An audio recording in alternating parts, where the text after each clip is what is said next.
पंढरपुर में एक भक्त हुए, उनका नाम था चोखो मेला। क्या नाम था?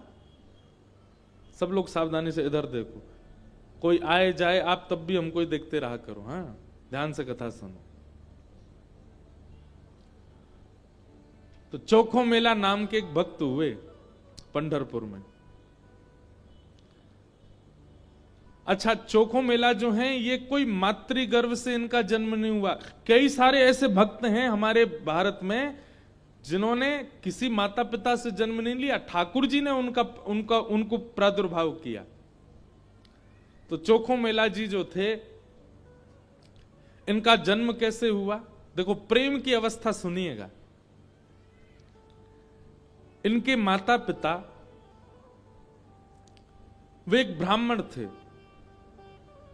तो विप्र कुल के दो दंपति दोनों नित्य एकादशी पर श्री पंडरीनाथ भगवान का दर्शन करने जाते थे।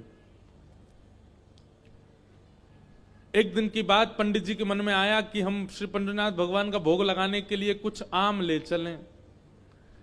तो आम लेकर के पंडित जी और उनकी घरवाली दोनों जब मंदिर जाने लगे, तो ठाकुर जी तो इतने प्रेमी हैं भक्तों के कि मंदिर तक आम लेकर के आए, तब तक ठाकुर जी से प्रतीक्षा नहीं हुई। भगवान एक ब्राह्मण का रूप धारण करके बाहर ही चले गए और बाहर जाकर के वो ब्राह्मण दंपति से कहने लगे, हमको बहुत जोर की भूख लगी है, हम बहुत दिन से भूखे हैं, आपके पास बहुत सारे आम हैं, इसमें से 2-3 हमको दे दो।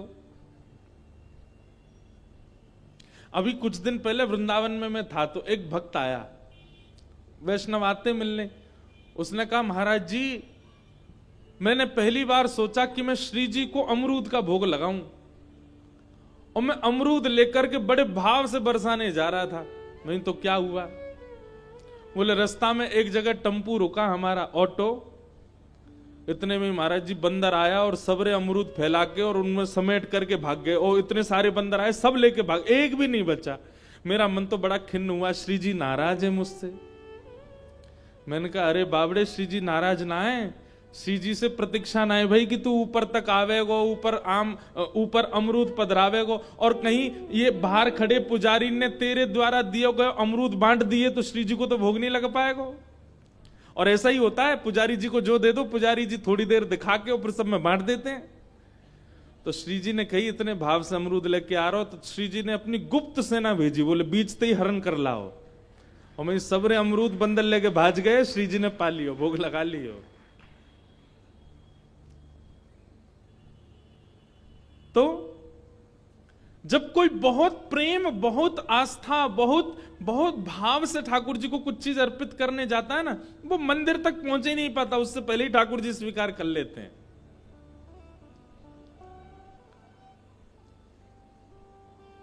अब कभी ऐसी घटना घटे तो देखना, जबरदस्ती मत करना कि रबड़ी लेके गए और बंदर कोई दिखा रहे हैं दूर से, जे ले जाए तो हम समझेंगे कि हाँ भोग लगेंगे। जबरदस्ती नहीं, अपने आप ऐसी कोई योजना बने तो समझ जाना कि श्री ठाकुर जी ने पा लिया। तो भगवान पहुंच गए और दंपति के पास जाके कहने लगे, बोले हमको आम दे दो, बहुत जोर की भूख लगी है, आप इतने सारे आम लेके जा रहे हो, उनमें से 2-3 ही दे दो। तो विप्र दंपति ने सोचा, कोई बात नहीं, 2-3 आम इनको दे देते हैं, बाकी 2 धा के फिर पंडरीनाथ जी का भोग लगा देंगे।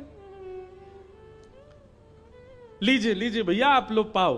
अब जैसे ही ब्राह्मणी ने आम दिया, और चोखो मेला जी खूब जोर जोर से वो पंडरीनाथ भगवान जिस रूप में आए थे उस रूप में बढ़िया प्रेम से फल पाने लगे। लेकिन वो क्या करते, थोड़ी देर तो आम चूसते, पूरा आम नहीं पाते, थोड़ा सा उसमें छोड़ देते और फिर ब्राह्मणी की गोद में ही डाल देते।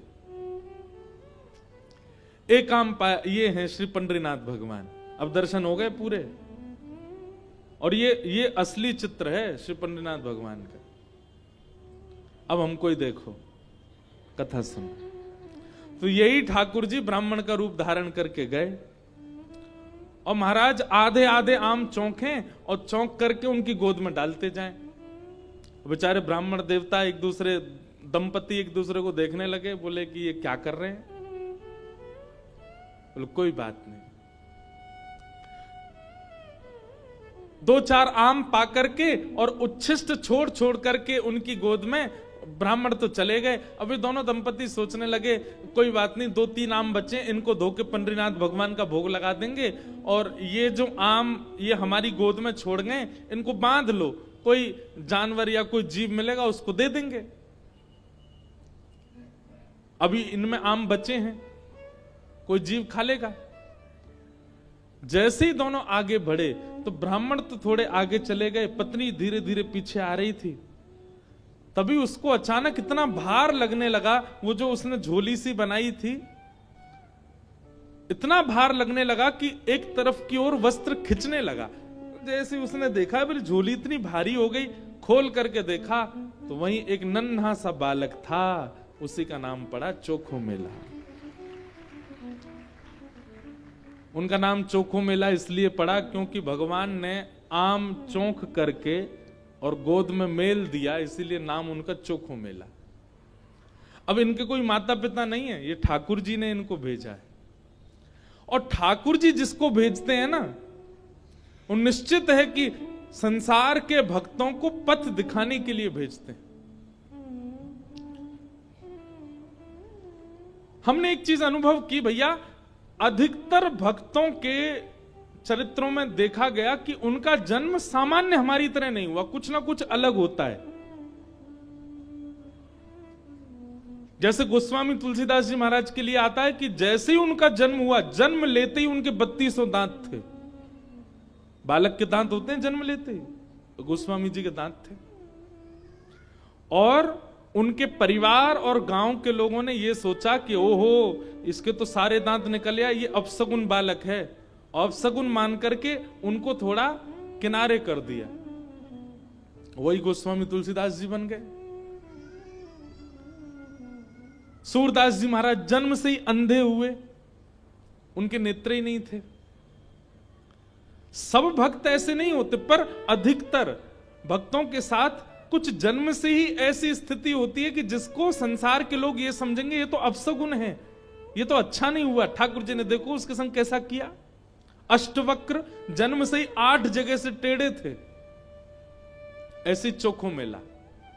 अब चोखो मेला को देख करके, उस बालक को देख करके ब्राह्मणी ने मन में विचार किया, अगर मैं इस बालक को लेकर के गई तो सब लोग पूछेंगे ये कैसे जन्मा, मैं सबको क्या उत्तर दूंगी, मेरी बात कोई नहीं मानेगा कि झोली में अपने आप आ गया। और इस भय से कि संसार के लोग क्या कहेंगे, उन्होंने उस बालक को एक सुरक्षित सा वृक्ष था उसके नीचे छोड़ दिया, उसको स्वीकार नहीं किया। तभी कुछ चर्मकार वहां से निकल रहे थे, उनमें से एक की दृष्टि पड़ी और उस रोते हुए बालक को देख करके उन्होंने उसको स्वीकार किया, और भगवत प्रसाद मान करके एक चर्मकार परिवार ने चोखो मेला जी का पालन पोषण किया। धीरे धीरे वो बड़े हुए। अब क्योंकि उनके माता पिता चर्मकार परिवार के हैं, इसलिए कई जगह उनको मंदिर में जाने से रोक दिया जाता। पर ठाकुर जी तो किसी की जात पात नहीं देखते ना, ठाकुर जी तो सबसे प्रेम करते हैं। बंधुओं, ये सब हमने बनाया, हम मानवों ने कर दिया है ये सब विभाजन। कई बार ब्राह्मण कुल में जन्म लेने के बाद भी उतनी पवित्रता शुद्धता नहीं होती है, और कई बार इतने श्रेष्ठ कुल में न जन्म लेने के बाद भी बहुत पवित्र होता है मानव। वास्तविकता यह है कि जन्म से हमारी जात पात नहीं होती है, हमारे स्वभाव से होती है, हमारे गुण से होती है, हमारे कर्म से होती है। सब लोग इधर देखो, ध्यान से सुनो। चोखो मेला जी अपने पिता के साथ में खेती बाड़ी करते थे। एक दिन खेती करते करते उनके मन में आया, इतने सुंदर सुंदर फल, इतने सुंदर सुंदर सब्जियां हुई हैं, मैं क्यों ना इन फलों को पंडरीनाथ भगवान का भोग लगाने ले जाऊं। तो उन्होंने क्या किया, एक केले के वृक्ष से खूब सारे केले ले लिए और एक झोला में बांध करके चल दिए। पंढरपुर से 12 किलोमीटर दूर उनका गांव था। जैसे ही पहुंचे पंढरपुर, इतने आनंद में भर गए कि उन्होंने विचार ही नहीं किया। बहुत लोगों ने रोकने का प्रयास किया कि इनको मंदिर में ना घुसने दिया जाए, ये अधिकारी नहीं है, लेकिन वो तो इतने भाव में आ गए कि वो घुसते ही चले गए। और जैसे भीतर पहुंचे महाराज, लोगों ने घेर करके चोखो मेला जी को पीट दिया, बहुत मारा, उनके वस्त्र फाड़ दिए, सिर में चोट लगी, हाथ में चोट लगी, पैरों में चोट लगी, सब जगह इतना जख्म दे दिया।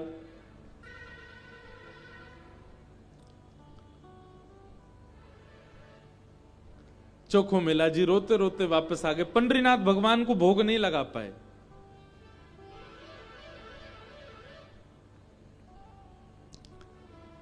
शाम का समय चोखो मेला जी अपने सब घावों को, जहां जहां से रक्त निकल रहा था, साफ कर रहे थे और गुस्सा कर रहे थे।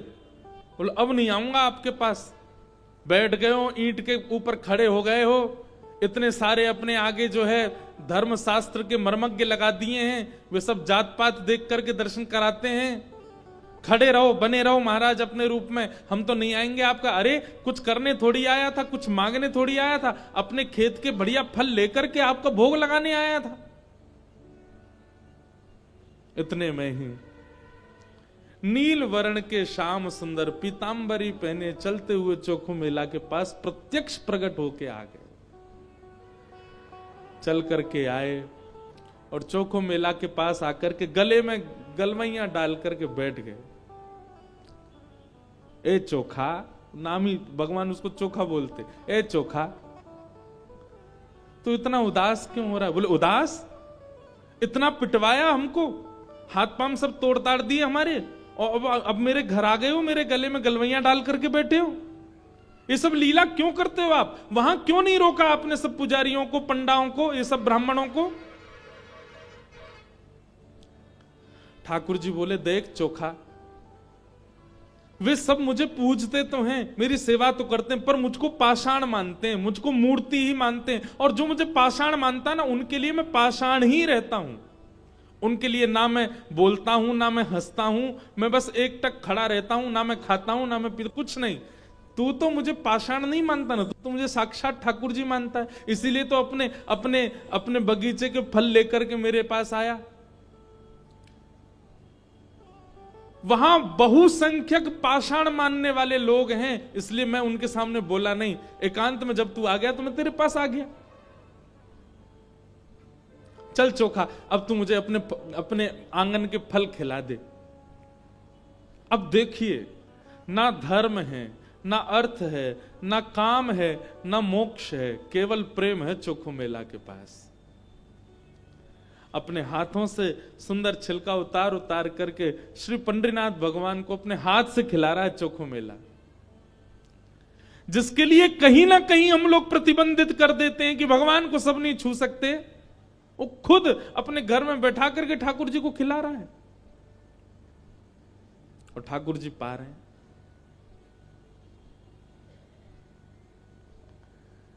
भगवान ने 2-3 केला पाए और 2-3 केला पाने के बाद में भगवान बोले ए चोखा सुन, अब मत खिला, अब बाकी के जितने बच्चे हैं ये सब मेरी पीतांबरी में बांध दे। चोखा बोला वहां जाकर के पाओगे, सारे मेरे सामने ही पा लीजिए ना, आप बांध करके क्यों ले जा रहे हो, यहीं प्रेम से पालो। पंडरीनाथ भगवान बोले अरे मैंने अपना तो पा लिया, ये बाकी के तो मैं पंढरपुर में रुक्मणी जी बैठी हैं, वो भी भूखी हैं, उनके लिए ले जा रहा हूं, उनको जाके मैं पवा दूंगा। आज चोखा तेरे ऊपर इतना प्रहार किया ना सबने, तेरे ऊपर इतना अत्याचार किया सबने, इसलिए मैंने और रुक्मणी जी ने आज भोजन ही नहीं किया, हम दोनों भूखे हैं। अब मैंने तो पा लिया, अभी रुक्मणी जी के लिए ले जाऊंगा।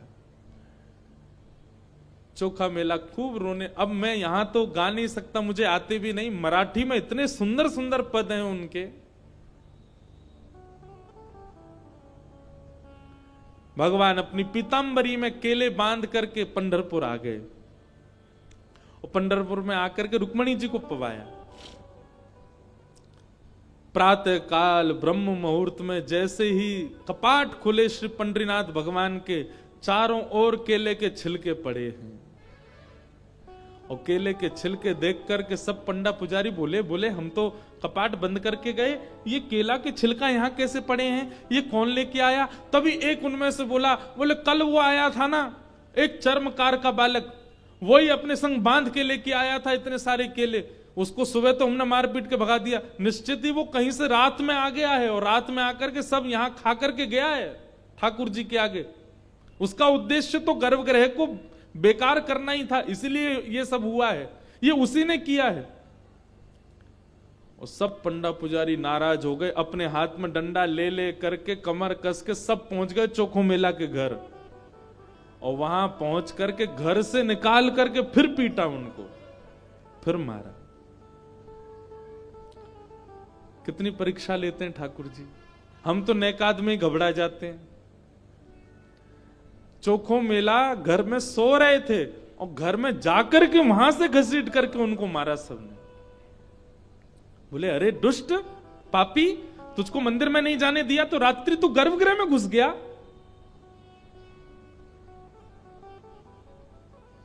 चोखो मेला पिटते रहे, नेत्रों से आंसू बहाते रहे, जय हो पंडरीनाथ, कैसी लीला करते हो, सुबह पिटवाते हो, रात में आकर के खा जाते हो मेरे हाथ से। लेकिन अब की बार श्री पंडरीनाथ नाराज हो गए। पंडा पुजारी सब अपना काम करके चोखो मेला के साथ थोड़ी हाथापाई करके सब जैसे ही वापस आए, पंढरपुर में श्री पंडरीनाथ भगवान के मंदिर के मुख्य द्वार सारे अपने आप बंद हो गए और भीतर से ठाकुर जी ने ताला लगा लिया, लॉक कर लिया, बंद हो गए ठाकुर जी मंदिर के अंदर। सबने अथक प्रयास कर लिया लेकिन एक भी द्वार नहीं खुल पाया। पूरा दिन व्यतीत हो गया, बड़े बड़े कारीगर आ गए लेकिन दरवाजा तोड़ भी नहीं पाए, खोल भी नहीं पाए। तब अंत में सबको लगा हमने कोई अपराध किया है। चारों ओर पंडा पुजारी और बड़े बड़े वेदज्ञ, बड़े बड़े मनीषी सब बैठ गए, हाथ जोड़ करके पंडरीनाथ भगवान की स्तुति गाने लगे। बोले नाथ, हमसे कोई अपराध हुआ तो आप हमें बताएं, दंड दे दें, लेकिन इस प्रकार नाराज होकर मत बैठो। तभी मंदिर के भीतर से भगवान ने रुग्ण स्वर में, रोते हुए स्वर में भगवान की आवाज आई। बोले अरे तुम बनते हो बहुत बड़े विद्वान, बहुत बड़े मनीषी, बहुत बड़े ज्ञानी, बहुत बड़े जात पात के नियोजन करता, मेरे भक्त का अपमान करते हो, मेरे भक्त को मारते हो, मेरे भक्त के साथ दुराचार करते हो, नहीं देना मुझे किसी को दर्शन। और अब जब तक पृथ्वी है तब तक यह मंदिर बंद ही रहेगा, मैं भीतर ही रहूंगा। जो मेरे परम वैष्णव भक्त होंगे उनके लिए द्वार खुलेंगे, वो अंदर आएंगे, बाकी सब बाहर खड़े रहो। सब वैष्णवों ने प्रणाम करके कहा नाथ ऐसे नाराज मत होइए, आप बताइए हमसे क्या अपराध हो गया है, उसका प्रायश्चित कैसे होगा, कृपा करके बताओ। भगवान बोले मेरे चोखो मेला को जिस प्रकार तुम लोगों ने सबने जुट बना करके जाकर के उसको मारा है, अब तुम सभी वेदज्ञ, तुम सभी ब्राह्मण, तुम सभी श्रेष्ठ जन पाल की सजा के लेके जाओ और चोखो मेला को बिठा करके नाचते गाते उत्सव जैसे एक मेरी पाल की सवारी निकालते हो, ऐसे चोखो मेला की सवारी पूरे नगर में घुमाते हुए मेरे सामने लेकर के आओ, तब मेरे द्वार खुलेंगे, तब मैं तुमको क्षमा करूंगा, नहीं तो नहीं करूंगा। बड़े बड़े विद्वान, बड़े बड़े ब्राह्मण, बड़े बड़े वेदज्ञ, बड़े बड़े मनीषी भगवान की आज्ञा मान करके गए और चोखो मेला जी को जाके प्रणाम किया। एक दिव्य सिंहासन से युक्त पालकी में चोखो मेला जी को विराजमान करके नाचते गाते हुए, आनंद करते हुए, उत्सव जैसे ठाकुर जी का उत्सव मनता उससे भी अधिक उत्सव मनाते हुए चोखो मेला को लेकर के आए। और जैसे ही पंडरीनाथ भगवान के सामने पालकी पहुंची, अपने आप मंदिर के सारे द्वार खुल गए और मानो आज लग रहा था कि भक्त भगवान का नहीं, भगवान भक्त का दर्शन कर रहे हैं, भगवान चोखो मेला का दर्शन कर रहे हैं।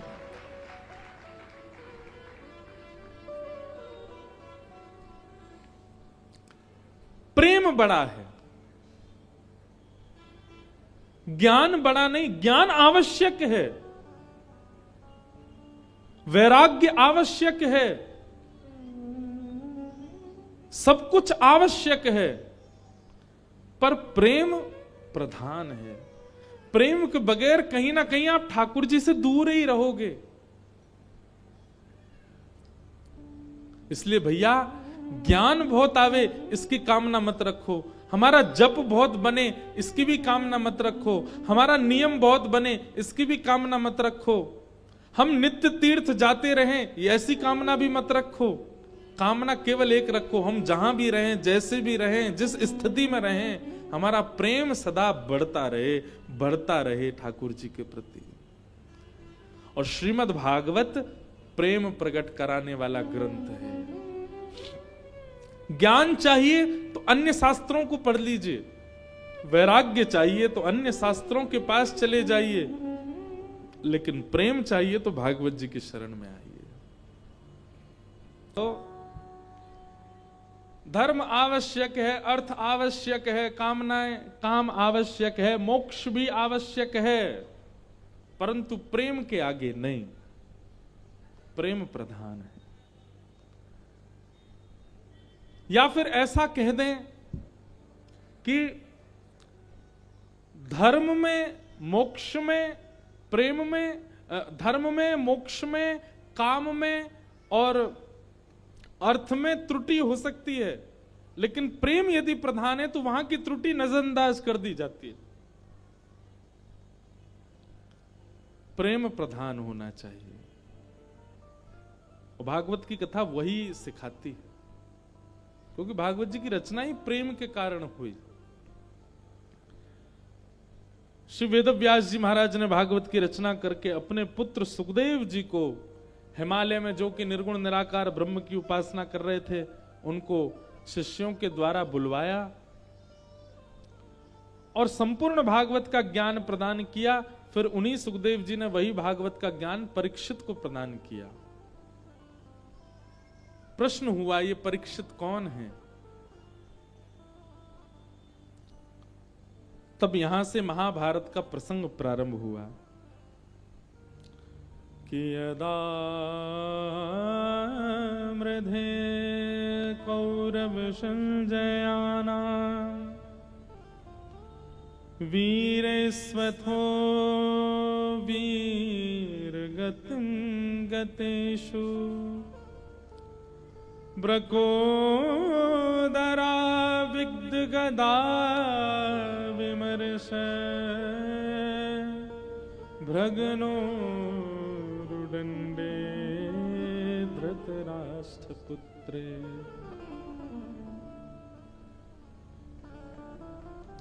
महाभारत का प्रसंग। सब लोग सावधानी से सुनो, इधर देखो।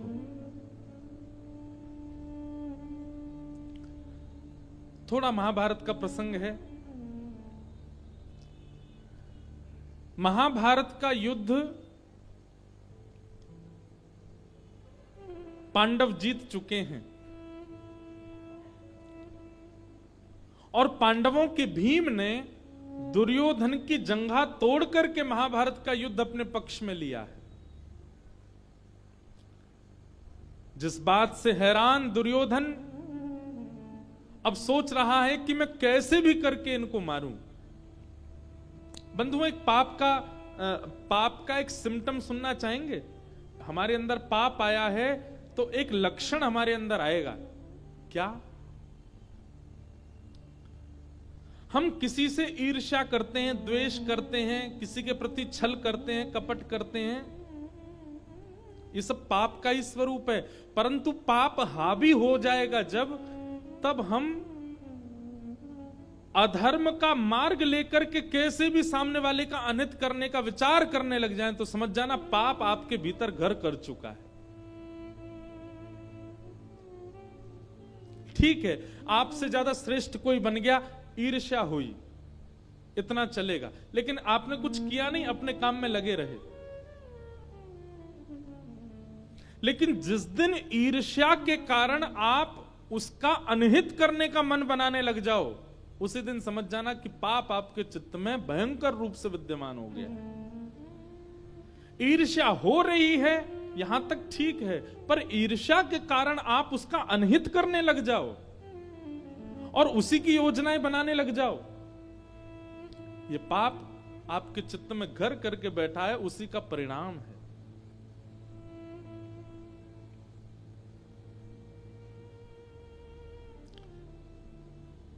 ऐसा कह दें कि जैसे बहुत गंभीर बीमारी हो जाए और वो थोड़ी बहुत स्थानों पर हो तो उसकी चिकित्सा की जाती है, लेकिन अगर वो मस्तिष्क में पहुंच जाए, ब्लड में आ जाए, आपके हृदय में उसका प्रवेश हो जाए, तो फिर उस बीमारी का कोई उपचार नहीं। ईर्ष्या का उपचार है। अगर आपको किसी से ईर्ष्या हो रही है तो उसका उपचार है, एक दिन ईर्ष्या नष्ट हो जाएगी। लेकिन ईर्ष्या के कारण अगर आपने उसका अनहित सोचा, विचार किया और करने भी लग गए, उसका उपचार नहीं होगा। उसका उपचार तो नाश है बस। कई लोग ईर्ष्या में इतने चले जाते हैं कि उसके नाश के लिए वे लोग यत्न तक करते हैं, वे लोग प्रयत्न तक करते हैं, वे लोग टोने टोट के करते हैं, सामने वाले के साथ कुछ बुरा हो।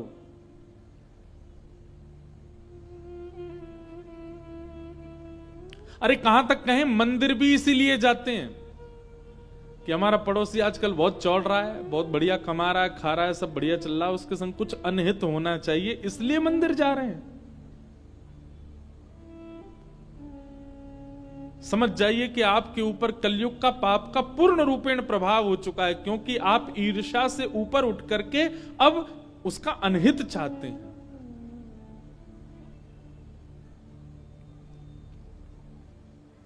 इसलिए किसी के प्रति ईर्ष्या आवे, कथा में आइए, सत्संग में आइए, गुरुजनों के पास आइए, गंगा स्नान कीजिए, यमुना स्नान कीजिए, धीरे धीरे अपने उस ईर्ष्या को नष्ट कीजिए। परंतु अगर ईर्ष्या के कारण आपके चित्त में उसका अनहित चाहने की इच्छा हो रही है, उसके साथ गलत करने की इच्छा हो रही है, आपका नाश होने से कोई नहीं रोक सकता। और वही कर रहा है दुर्योधन। दुर्योधन युद्ध हार चुका है, अचेत अवस्था में पड़ा है रणभूमि में, लेकिन तब भी उसको ये पीड़ा नहीं है कि मैं मरने वाला हूं, अपनी मृत्यु सफल बना लूं। अरे मेरे कुछ क्षण बचे हैं, मैं इन क्षणों में कुछ अच्छा कर लूं, हरिनाम संकीर्तन कर लूं, भजन कर लूं, कुछ पुण्य कर लूं। नहीं, वो थोड़े क्षणों जो उसके बचे हैं जीवन के, उनमें भी क्या सोच रहा है कि मैं क्या करूं कि पांडव भी मारे जाएं, मैं पांडवों से बदला लूं। पिक्चरों में कभी कभी दिखाया जाता है कि जब गुंडे के पिताजी मरने वाले होते हैं तो वो मरते मरते कह जाते हैं, मेरी मृत्यु का बदला तू ले लेना, और फिर वो मर जाते हैं।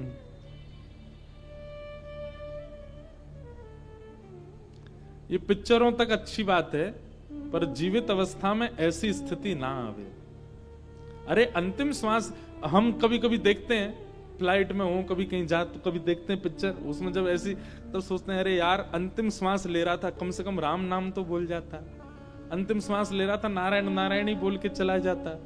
उसमें भी बदला लेने की भावना रख के गया। इसलिए भैया कभी विचार में भी अगर आ गया हो आपके कि मुझे उससे बदला लेना है, उसके साथ ऐसा कुछ करना है कि उसका काम खराब हो या जो, समझ जाइए। क्या पता इस कथा के माध्यम से ठाकुर जी आपको कुछ संकेत दिलाना चाहते हैं, यह नाश का कारण बनेगा। संसार में हर व्यक्ति अपना प्रारब्ध भोग रहा है। वो कभी ना कभी कुछ अच्छा करके, भले इस बार वो अच्छा इंसान नहीं है, कभी कुछ उसने अच्छा किया इसलिए वो भोग रहा है, भोगने दीजिए। आप क्यों कुछ ऐसे यत्न करो कि उससे उसका बुरा हो।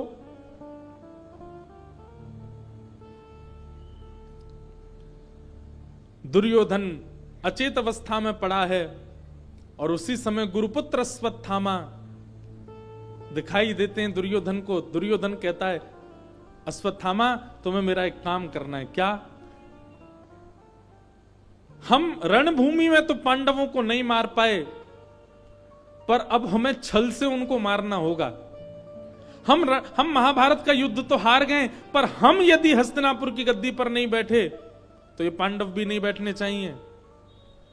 अश्वत्थामा कहने लगा, क्या करना है बताओ। बोले, रणभूमि में तो नहीं मार पाए, सोते हुए इन योद्धाओं को इनके शिविर में जाके मार दो। सोते हुए मार दो। किसी को क्या पता चल रहा, हम भी मारे गए, वो भी मारे गए, हस्तिनापुर की गद्दी पर ना हम बैठेंगे ना वो, कम से कम चैन से मर तो पाएंगे। कितनी विषम स्थिति है कि व्यक्ति को किसी को पीड़ा देने में चैन मिलता है। ये पाप नहीं है तो क्या है? ये कलयुग का महाप्रभाव नहीं है तो क्या है? किसी को पीड़ा में देख करके आपको प्रसन्नता होने लग जाए, किसी को पीड़ा में देख करके आप खुश होते हो, ये महापाप है।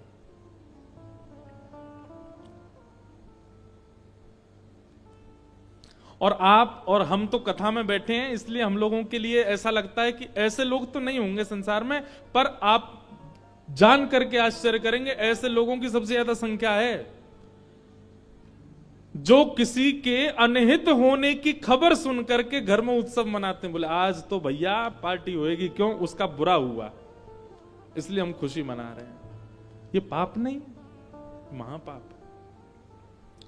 किसी की मृत्यु की बात सुनकर के एक परिवार खुश हो रहा है, किसी के ऊपर कोई केस हो गया, जेल चला गया, कुछ गलत हो गया, उसके हाथ पांव टूट गए, कुछ हो गया, और एक परिवार प्रसन्न हो रहा है, ये महापाप नहीं है, ये महापाप है।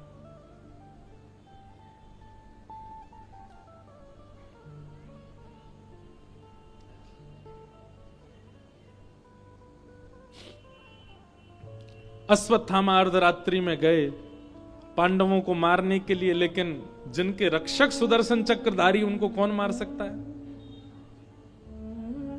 पांडवों को अर्धरात्रि में ही लेकर के भगवान कहीं और चले गए। अश्वत्थामा ने आकर के सोते हुए, अंधेरे के कारण देख नहीं पाया, द्रौपदी के सोते हुए बालकों को मार दिया और उनके सर धड़ से अलग करके एक थैला में भर के ले गया, दिखाने के लिए दुर्योधन को कि देखो मैंने अपना काम कर दिया। दुर्योधन से जाकर के कहा, देखो दुर्योधन मैंने काम कर दिया, मैंने 5 पांडवों को मार दिया। दुर्योधन बोला, मुझे विश्वास नहीं होता। बोले इसीलिए मुझे पता था तुमको विश्वास नहीं होगा, मैं सर लेके आया उनके। दुर्योधन ने प्रकाश करके जैसे ही देखा, अरे मूर्ख, ये पांडव नहीं है, ये द्रौपदी के 5 पुत्र हैं, निर्दोष बालक।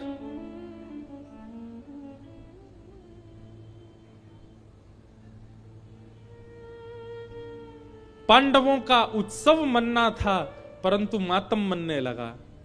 दूसरे दिन प्रातःकाल जैसे ही देखा तो रक्त से संचित समस्त शिविर हो चुके थे। दौड़ करके जब देखा तो द्रौपदी के 5 पुत्र मरे पड़े हैं, सर नहीं है उनके, केवल धड़ पड़े हैं। रोने लगी द्रुपद सुता, और उसी समय संकल्प ले लिया अर्जुन ने, प्रतिज्ञा ले ली अर्जुन ने, द्रौपदी तुम रो मत, मैं प्रतिज्ञा लेता हूं जिसने भी बालकों को मारा उसको जीवित नहीं छोड़ूंगा मैं। बंधुओं, क्रोध बुरा नहीं होता, पर क्रोध में हमारी प्रतिक्रिया बुरी होती है। इसलिए जो लोग कहते हैं कि हमें बहुत क्रोध आता है, क्या करें? बस क्रोध में मौन हो जाओ, बोलना बंद कर दो, कोई प्रतिक्रिया मत दो। आपका क्रोध नाशक नहीं होगा। फिर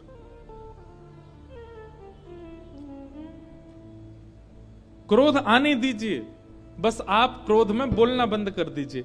कठिन होगा लेकिन फिर भी करो, एक आध बार थोड़ी बहुत आवाज निकलेगी, 2-4 बार प्रैक्टिस करोगे तो फिर अपने आप सीख जाओगे। क्रोध में मौन हो जाओ, बोलो ही मत। चाहे कोई कितना भी छेड़े, कितना भी बुलवावे, कितनी भी कस्में वादे कर दे, फिर भी मत बोलो। जब तक मत बोलो जब तक क्रोध शांत ना हो जाए। धैर्यवान होकर के जब आप बोलेंगे, क्रोध शांत होने पर जब आप बोलेंगे, तो आप नाश नहीं करोगे अपना, कुछ अच्छा ही निकलेगा आपके मुख से। तो क्रोध बुरा नहीं होता, क्रोध में प्रतिक्रियाएं बुरी होती हैं, क्रोध में प्रतिक्रियाएं नाशक होती हैं। और एक बात सुन लीजिए, क्रोध को कम करने का एक ही उपाय है कि क्रोध में प्रतिक्रियाएं करना जैसे आप कम कर दोगे, 1 बार 2 बार 3 बार 5-6 बार में, धीरे धीरे जब प्रतिक्रिया ही नहीं दोगे, धीरे धीरे अपने आप क्रोध कम हो जाएगा। फिर आपके सामने कोई कितना भी कुछ कर दे, आपको क्रोध आएगा ही नहीं, क्योंकि आपने प्रतिक्रियाएं ना दे करके अपने क्रोध में प्रतिक्रिया करने का मतलब क्या है? जलती हुई अग्नि में कपूर डालना, उसको और तेज करना। जब व्यक्ति क्रोध आने पर प्रतिक्रिया देता है तो उसका क्रोध अगली बार और ज्यादा बढ़ जाता है। लेकिन जो व्यक्ति क्रोध आने पर प्रतिक्रिया ही नहीं देता, अग्नि में घी ही नहीं डालोगे, तो धीरे धीरे अग्नि शांत हो जाएगी, धीरे धीरे अग्नि का तेज कम हो जाएगा। ठीक वैसे क्रोध है। कुछ पकड़ लो, कुछ जकड़ लो, हाथ की मुट्ठियां बांध लो, आंख बंद करके ऐसे बैठ जाओ, लेकिन बोलो मत, चाहे कुछ हो जाए। क्रोध में मौन हो रो। बताओ, कोई एक को समझ में आई बात? इतने लोगों में एक ने समझी।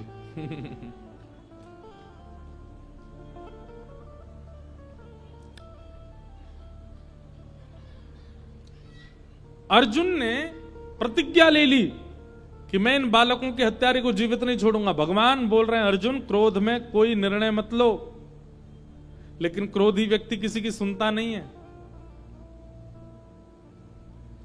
अर्जुन बोला, आप रहने दीजिए द्वारिकाधीश, अब तो पानी सर से ऊपर जा चुका है, हमारे निर्दोष बालकों को मार दिया। मैं प्रतिज्ञा लेता हूं कि मैं इन बालकों के हत्यारे को जीवित छोड़ूंगा नहीं। भगवान बोले, अर्जुन, क्षत्रिय यदि प्रतिज्ञा ले ले और उस प्रतिज्ञा को पूर्ण ना करे तो उसको 2000 वर्ष के लिए प्रेत बनना पड़ता है, नरक में जाना पड़ता है। अर्जुन बोला, तो आप क्या समझ रहे हैं? मैं केवल बात बना रहा हूं? अरे मैं आपको वचन देके कहता हूं कि जिसने बालकों का हत्या की है उसको जीवित नहीं छोड़ूंगा। भगवान बोले, देख लो। लेकिन क्रोधी व्यक्ति अपने आप को उस समय बहुत बलवान मान लेता है। वो सोचता है कि मैं कर ही दूंगा ये काम। भगवान ने 2 बार रोका, लेकिन अर्जुन नहीं माना। मैं प्रतिज्ञा लेता हूं, बालकों के हत्यारे को नहीं छोड़ूंगा। भगवान बोले, ठीक है। अर्जुन निकल पड़े ढूंढने, किसने मारा है बालकों को। तो कृतवर्मा, अश्वत्थामा, इस प्रकार 3 लोग बचे थे बस महाभारत युद्ध में कौरव पक्ष के। और तीनों की जब जांच करवाई तो अश्वत्थामा दोषी मिले। जैसे ही दोष लगा अश्वत्थामा भागा रथ में बैठ करके, अर्जुन उसके पीछे पीछे भागे। भगवान कृष्ण रथ चला रहे थे, तभी अश्वत्थामा ने ब्रह्मास्त्र अभिमंत्रित करते हुए अर्जुन के ऊपर छोड़ दिया। ब्रह्मास्त्र का तेज आ रहा था, अर्जुन का शरीर जल रहा है, चरणों में गिर गया भगवान के, बोले, प्रभु मेरी रक्षा करो, ये ब्रह्मास्त्र छोड़ दिया मेरे ऊपर। भगवान बोले, तुम भी ब्रह्मास्त्र छोड़ो। दोनों ब्रह्मास्त्र टकराएंगे, शांत हो जाएंगे।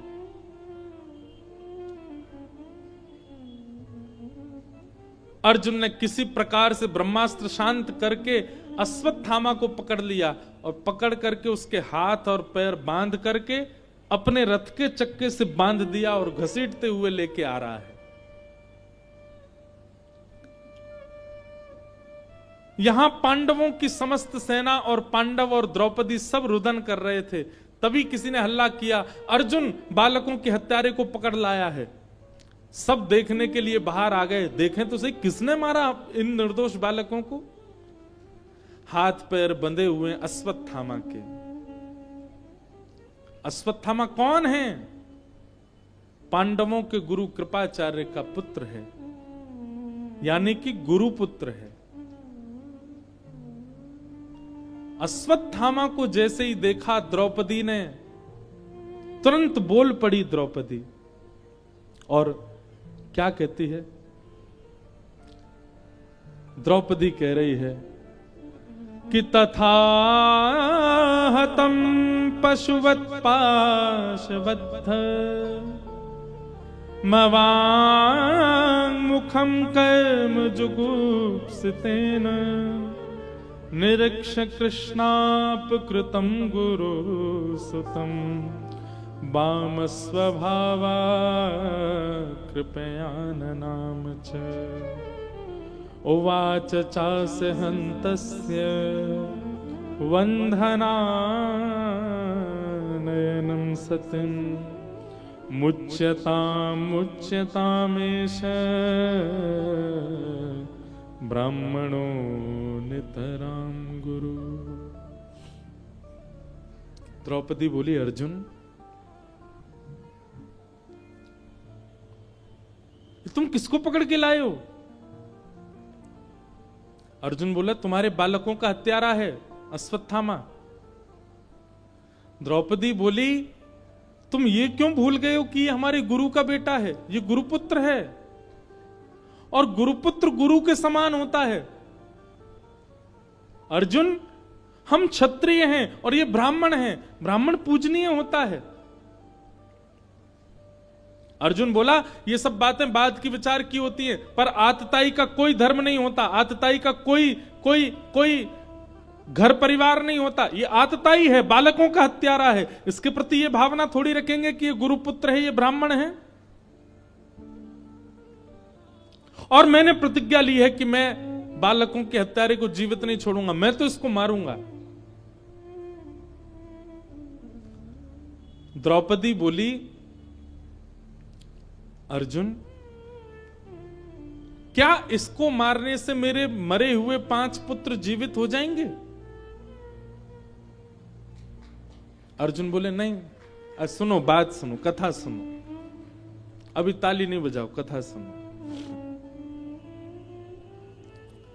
द्रौपदी कहती है, क्या इसको मारने से मेरे पुत्र जीवित हो जाएंगे? अर्जुन बोला, नहीं।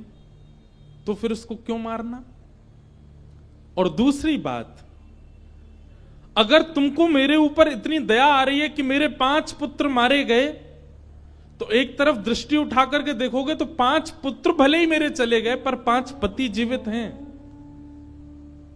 अश्वत्थामा की मां विधवा पहले हो चुकी है और केवल एक पुत्र है उनका, और इसको भी तुम मार दोगे तो ना पति है ना पुत्र है, अकेली हो जाएगी। ये महापाप नहीं होगा कि हम एक अबला दुर्बला नारी के सारे सहारों को छीन लें?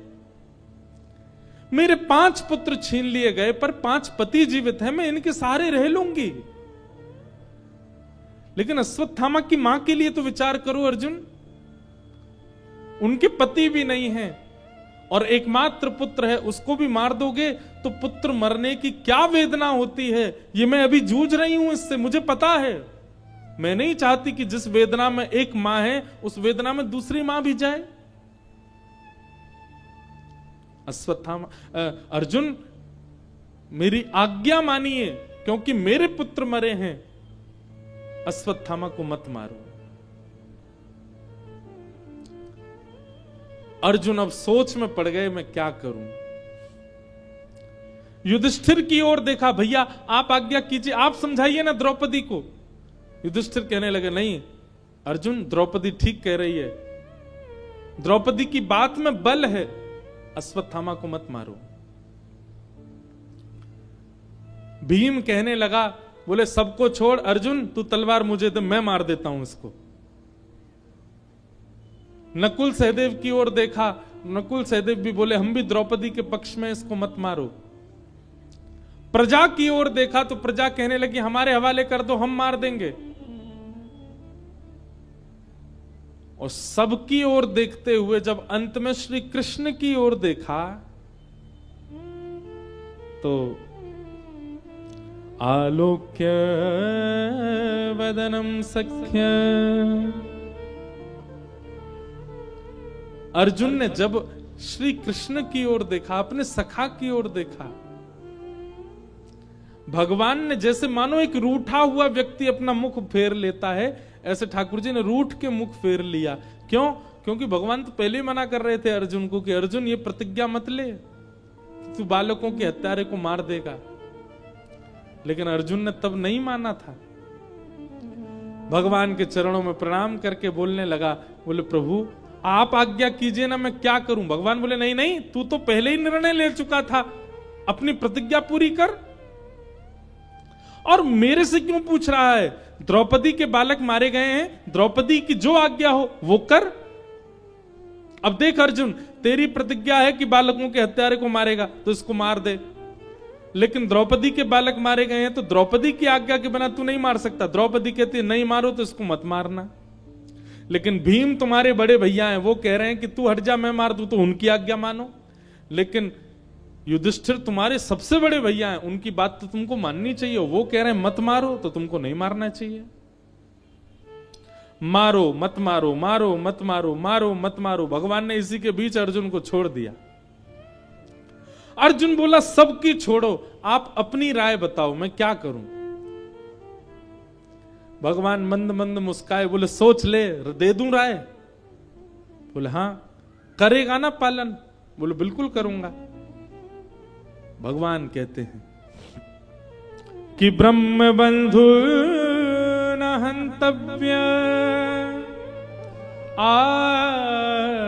आतताई बधारण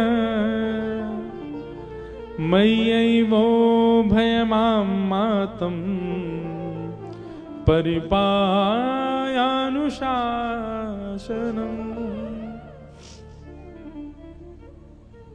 अर्जुन,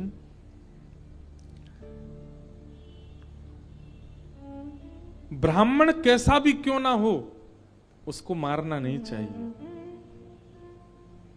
अश्वत्थामा ब्राह्मण है। हमारे शास्त्रों में दो विधान है, एक तो माताएं बहनों के और एक ब्राह्मण को। ऐसा कहा गया कि कितना भी बड़ा दंड करें, कितना भी बड़ा अपराध करें, इनको मृत्यु दंड नहीं मिलना चाहिए।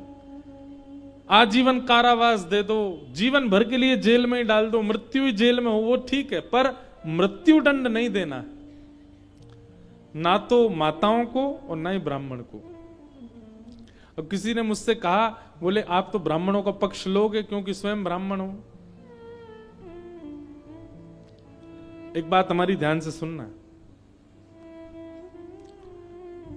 ये ब्राह्मणों के कहीं कहीं जो प्रशंसा के प्रसंग आते हैं ना, कि ब्राह्मणों के संग ऐसा नहीं करना, ब्राह्मणों को ये नहीं करना, इसका मतलब क्या है?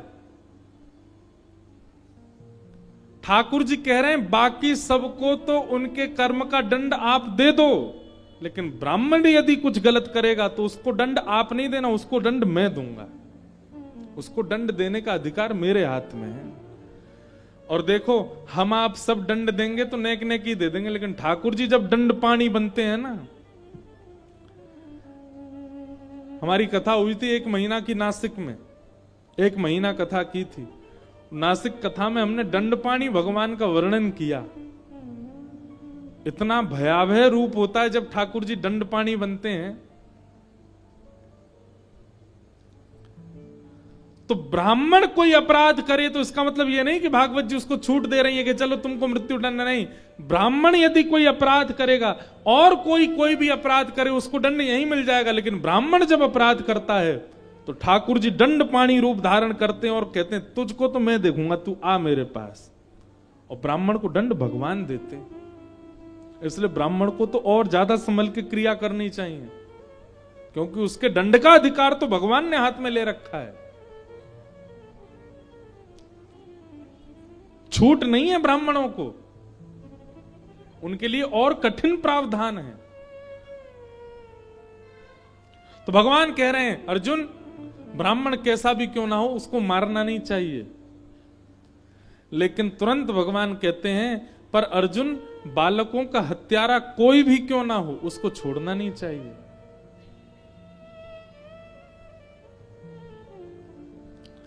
अर्जुन बोला गलती कर दी आपसे पूछ के, तो मैंने ये कैसा निर्णय दिया आपने? आप कह रहे हो ये ब्राह्मण है इसको मारो मत, और कह रहे हो ये बालकों का हत्यारा इसको छोड़ो नहीं। ठाकुर जी बंधुओं ऐसे ही क्रीड़ा करते हैं।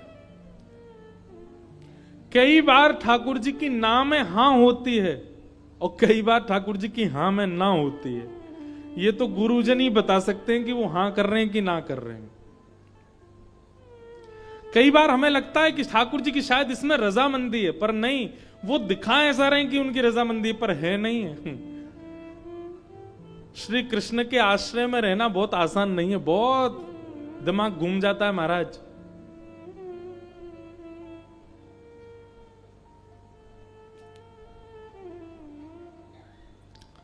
हम अपने लाल जी से कभी कभी पर्ची डालते हैं उनके आगे, कोई समस्या हो या कोई उत्तर चाहिए हो, क्या करें क्या ना करें।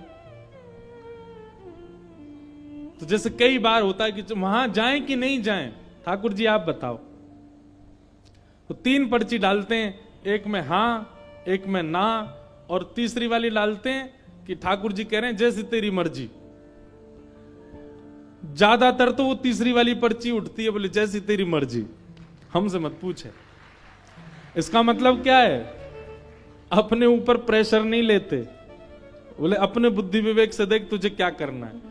पर कई बार जब हां या ना वाली पर्ची आती है ना, वहां जाएं तो ठाकुर जी की आ गई हां, तो फिर ठाकुर जी को देख के यूं लगता है ये ना वाला हां था या हां वाला हां था। तो उस समय क्या करते हैं, फिर थोड़ी देर कथा का कुछ चिंतन करते हैं, थोड़ी देर कथा के कोई प्रसंग का ध्यान करते हैं, और फिर उस कथा का चिंतन ध्यान करते करते करते अपने आप उसी में ही उत्तर मिल जाता है, हां या ना।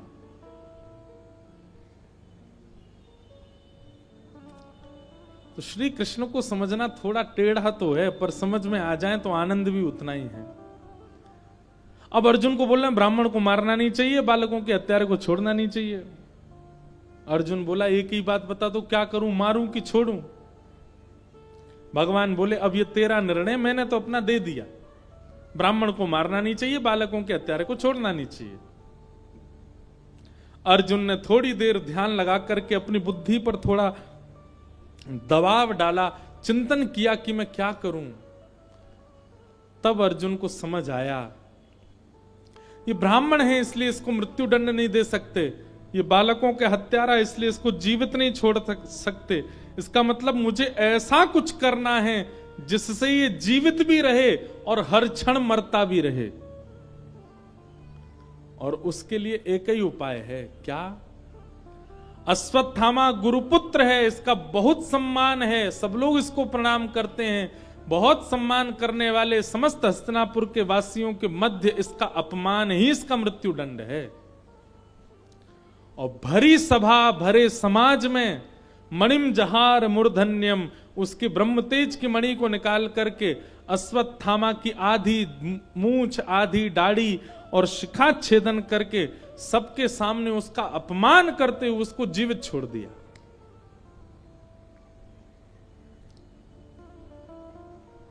अब ये मृत्यु दंड से भी बड़ा दंड लग गया अश्वत्थामा को। अश्वत्थामा मानो प्रार्थना कर रहा था कि इससे अच्छा तो मार ही देते, जीवित क्यों छोड़ दिया, वो भी अपमान करके। अब तो अश्वत्थामा जहां से भी निकले सब ईंट पत्थर फेंकें, कंकड़ फेंकें, उसको अपशब्द कहें। कोई भी अपने घर में कोई भी उसका मुख देखना नहीं चाहता, सब उसके प्रति हीन भावना रखने लगे। जहां भी अश्वत्थामा पहुंच जाता है सब लोग अपने घरों में चले जाते हैं, छतों से ईंट पत्थर फेंकने लगते हैं। ऐसी अश्वत्थामा की स्थिति कर दी। ये जीते जी मृत्यु के समान हो गया अश्वत्थामा का। आज भी अश्वत्थामा जीवित है, चिरंजीवी है।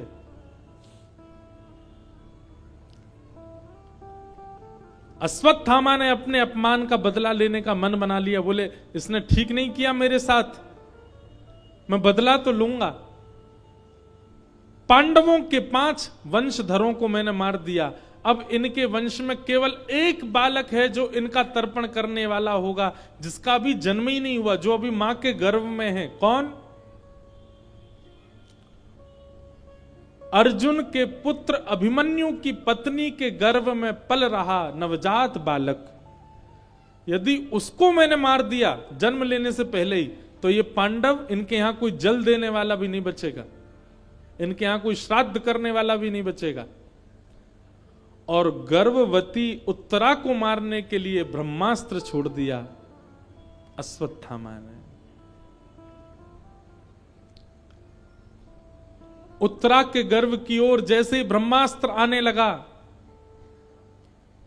व्याकुल हो गई उत्तरा, दौड़ने लगी द्वार की ओर। तभी देखा कि भगवान श्री कृष्ण रथ में बैठे हैं, चारों तरफ सब पांडव और हस्तिनापुर के वासी भगवान को विदा कर रहे हैं, भगवान द्वारिका को प्रस्थान कर रहे हैं, तभी दोनों भुजा उठा करके उत्तरा दौड़ी दौड़ी गई कि पाही पाही महायोगिल देव देव जगतपते नान्यम तद भयम पश्ये यत्र मृत्यु परस्परम। दौड़ी दौड़ी गई उत्तरा और भगवान के चरणों में प्रणाम करने लगी, हे जगतपति आप मेरी रक्षा करो, आप ही मेरी लाज बचा सकते हैं नाथ। उत्तरा को दोनों भुजा उठा के दौड़ते आते देख भगवान ने अपना रथ रोक दिया। तुरंत भगवान ने मनस्थिति पहचान ली, अरे अश्वत्थामा ने इसके ऊपर ब्रह्मास्त्र छोड़ दिया इसके बालक को मारने के लिए। भगवान एक रूप से बाहर खड़े हैं, दूसरे रूप से अंगुष्ठ मात्र रूप धारण करके उत्तरा के गर्भ में प्रवेश किया और अपनी चक्रा नाम की गदा को इतनी द्रुत गति से घुमाया, आकाश में ही ब्रह्मास्त्र नष्ट हो गया और उस बालक की रक्षा हो गई। नहीं मार पाया अश्वत्थामा। बंधुओं, महानता ये नहीं कि ठाकुर जी ने उत्तरा के गर्भ में प्रवेश करके बालक की रक्षा की, महानता ये थी कि जैसे आप सबने अभी ताली बजाई ना, ऐसी पांडवों ने भी ताली बजाई थी जब आकाश में ब्रह्मास्त्र नष्ट हो गया और सब जय जयकार करने लगे, द्वारिकाधीश की जय, कृष्ण कन्हैया लाल की जय, हमारे नटवर गोपाल की जय, अरे हमारे लाला ने आज उत्तरा के गर्भ के बालक को बचा लिया। महानता ये थी कि ठाकुर जी पांडवों को शांत करते हुए कहने लगे, अरे तुम पागल हो, मेरी जय जयकार क्यों कर रहे हो। सब कहने लगे आपने उत्तरा के बालक को बचाया। बोले मैं तो तुम्हारे सामने खड़ा हूं, मैं तो हिला भी नहीं यहां से, मैंने कैसे बचा लिया। पांडव बोले तो फिर कैसे बचा।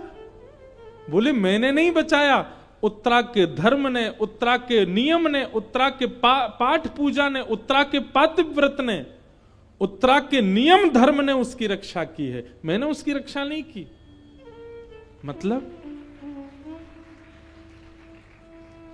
रक्षा करते तो ठाकुर जी हैं, पर श्रेय आपको ही दे देते हैं।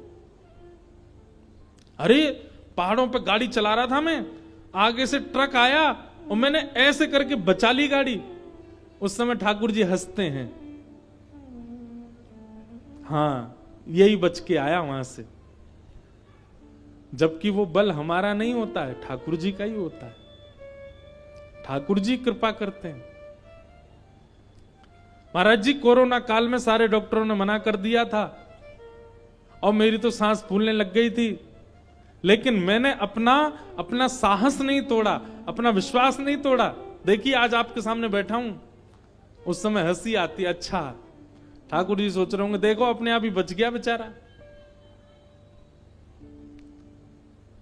वास्तव में क्रिया सब ठाकुर जी करते हैं और श्रेय हम अपना ले लेते हैं कि हमने ऐसा किया और हम बच गए।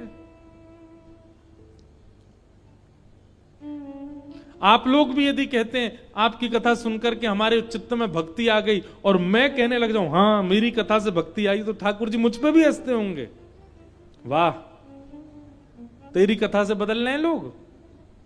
वास्तव में ठाकुर जी की कृपा ना हो, उनकी इच्छा ना हो तो कोई परिवर्तन नहीं हो सकता।